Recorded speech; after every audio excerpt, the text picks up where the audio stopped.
I caught my husband secretly sending money to his ex. When I asked why, he said, "She believed in me before you did." That night, I transferred every dollar from our business account to my name, then filed for divorce. The next morning, he showed up at the office screaming, but my reply was, "I'm not one for drama. I never have been. I grew up in a house where you didn't yell, didn't argue, didn't even raise your voice unless the house was on fire." But that day I broke the rule. My name's Marianne. I'm 43. I live in Tulsa, Oklahoma. I ran a construction business with my husband, Brandon, for almost 8 years. Married for 10. We weren't flashy or rich, but we built a solid life together. I was the one who handled the books, the taxes, the permits. Brandon ran the field crews and sales. It worked because we stayed in our lanes. Or so I thought. Everything changed one quiet Thursday night. Brandon had been acting weird for a while. Always on his phone, smiling at texts, and then locking the screen when I walked into the room. He used to leave his phone lying around like it was nothing. Lately, it was glued to him. I tried not to be suspicious. But then I was doing our monthly accounting, and I noticed a series of payments from our business account. They were labeled consulting or vendor services, but I didn't recognize the names. One stuck out. RL Enterprises. It was vague, but I knew how Brandon labeled things. He always used initials when he was trying to hide something. So I dug. It took me less than an hour. I'm not a hacker or anything, but when you've been managing the books for almost a decade, you learn a few tricks. I checked the account routing numbers. Every payment, every single one, was going to an account under the name Rebecca Laird. Rebecca. His ex. The same Rebecca he told me ruined his credit. The one who supposedly used him. The one he said was a mistake and never truly loved him. He told me she cheated. He told me she was toxic. Now here he was, sending her thousands of dollars out of our business. I didn't yell. I didn't storm into the room waving papers in his face. I waited until after dinner. He was sitting on the couch, watching some dumb show. I sat across from him and said calmly, "Why are you sending money to Rebecca?" He didn't look shocked. He didn't even flinch. He just stared at me for a second, then looked back at the TV and said, "She believed in me before you did." I swear, my body went ice cold. It wasn't just the words. It was the way he said them. Like I owed her. Like I was just some latecomer who didn't support him enough. Me. The woman who loaned him $15,000 to start the company. Who worked 2 jobs the first year so he could focus on growing the business. Who covered payroll out of my own savings when jobs fell through. I didn't say another word. I stood up, walked into our home office, and locked the door behind me. What Brandon didn't know was that I had already taken precautions months ago.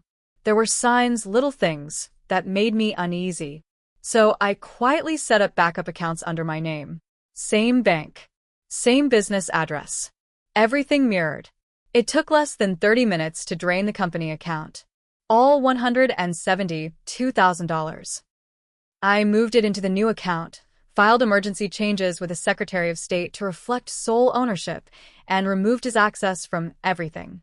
Then I filed for divorce. I didn't cry. I didn't hesitate. I printed the papers, scanned them, and sent them off through the lawyer's office I'd quietly hired months ago just in case. That night, I slept like a baby. The next morning, I went to the office early. I told our staff Brandon wouldn't be coming in. I changed the locks. I revoked his keycard access. I even alerted security in the building that he was no longer authorized to enter the premises. Around 9:15 a.m., I heard the door slam open. I didn't have to look, I knew it was him. "Where's the money, Marianne?" He was screaming loud enough that the whole floor could hear. Our receptionist, Debbie, looked like she was about to crawl under her desk. I stood up from my office chair and walked out to the front. "You need to leave," I said, calm but firm. He was red in the face. "You stole from me. That's our company money." I didn't blink. "You mean the money you were secretly sending to your ex-girlfriend? That money?" His jaw tightened. "You don't understand. No, Brandon. You don't understand. You betrayed me. You stole from our business. And now? Now you're out.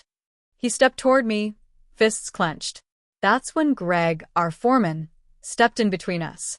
He didn't say anything. He didn't have to. Brandon backed off.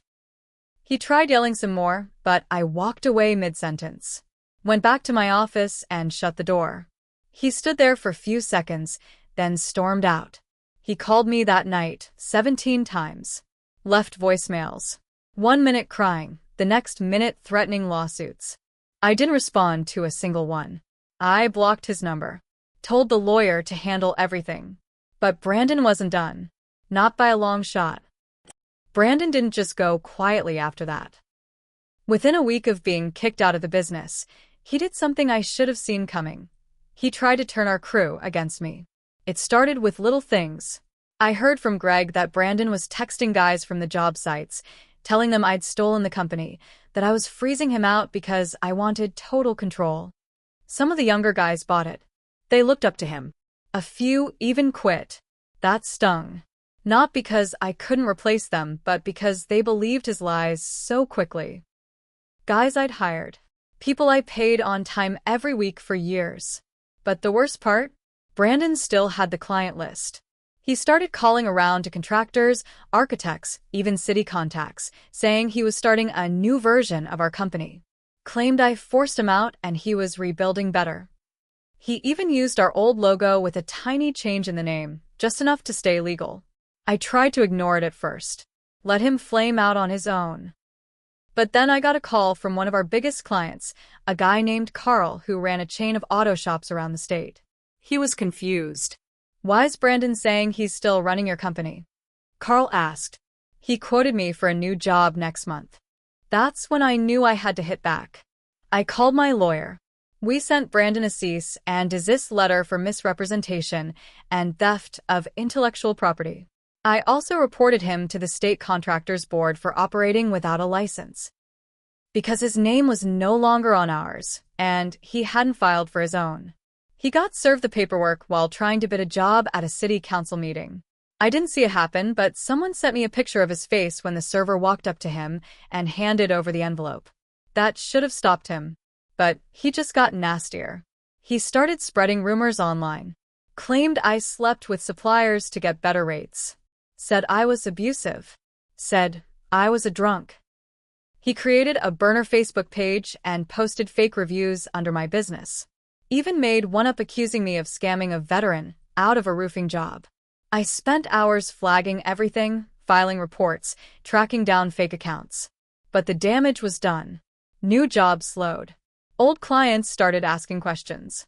My reputation, the thing I'd worked my whole damn life to build, was getting poisoned. That's when I made a choice. I wasn't just going to survive this. I was going to end him. I didn't want to play dirty. I really didn't. But Brandon made it clear he wasn't going to stop until he saw me crawl. And I don't crawl for anyone. A few weeks after he started that smear campaign, I got a message from someone I hadn't heard from in years. Her name was Jessica, and she used to date one of Brandon's old friends. She'd moved to Dallas, and we hadn't spoken since before the wedding. Her message read, "Hey Marianne. I know this is random, but I just saw your ex-husband at a bar in Fort Worth. He was bragging about how he faked invoices to drain money from your company before you kicked him out. Said you never found out. Just thought you should know." I stared at the message for 5 minutes straight. Then I dug through our archived statements. Brandon was slick, I'll give him that. He created dummy invoices under fake subcontractor names, billed the company, and funneled the payments to a separate account. One I never saw. In total, I found just under $38,000 in fraudulent payments. Spread out over 11 months. All hidden in miscellaneous expenses. Brandon had been stealing from me for almost a year before I caught the Rebecca thing. I felt sick. I called my lawyer again. We started building a criminal case. Fraud. Embezzlement. Identity misuse. Because he signed my name on 2 of those fake invoices. He was sloppy, and now I had the proof. But then another bomb dropped. Rebecca messaged me. I didn't even know she knew who I was. She sent me a short, cold email. "Just so, you know, I stopped talking to Brandon weeks ago. He said he left you, not the other way around. I didn't take any of his money. He wired it without asking, said it was his choice. I sent it back. Check with the bank. I did. She wasn't lying. Every cent was returned. Brandon never told me that. He made it look like he was supporting her out of love and loyalty, when in reality, she didn't want him either. That's when it clicked. He wasn't helping her. He was trying to hurt me. He wanted me to know about the money. Wanted to punish me for not believing in him. That line, "She believed in me before you did," wasn't about love. It was spite. A twist of the knife. He wanted to watch me bleed. And for a while I did. Quietly. But now? Now I was ready to return the favor. I didn't tell anyone what I was planning. Not my lawyer, not Greg, not even Debbie, who always knew everything before it happened. I waited until the day of the court hearing. Brandon had tried to delay it 3 times. He claimed he was emotionally distressed, that he needed more time to gather evidence. But the judge didn't buy it. We both had to appear. He walked into the courtroom wearing a cheap suit and fake confidence. Rebecca wasn't with him. Neither were any of his so-called friends. He looked older, weaker. His hair was thinning more than I remembered. I sat across from him in a dark gray dress and flats. No makeup. No jewelry. Just paperwork. When the judge called the case, Brandon jumped up like he was on trial for murder. He started with a sob story, said I was cold, controlling, that I'd stolen the business out from under him. He said I manipulated the finances, cut him out, and smeared his name online. He even cried. Actual tears. The judge let him talk for a bit. Then it was my turn. I handed the judge the documents. Bank records. Signed fake invoices. Emails. I kept it all. I showed the full history, how Brandon siphoned money to fake accounts, how he faked signatures, how he tried to destroy my business out of spite. The room got quiet. Then I played the voicemails.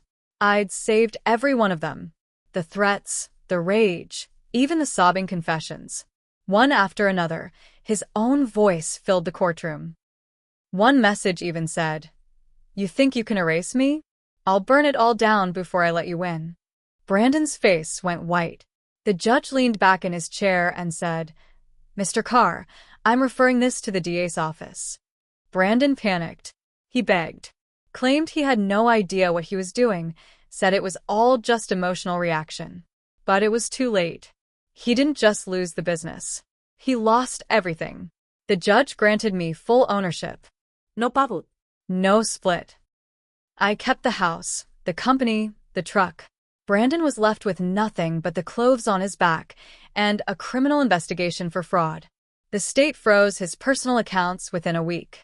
He tried to move in with friends. They all said no. Rebecca? She'd already moved in with someone else. He called me one night from a payphone, sobbing, begging for help. I hung up. But here's the part one haven't told anyone. Not even my lawyer. The reason Brandon thought I didn't believe in him? He was right. When we started the company, I was scared.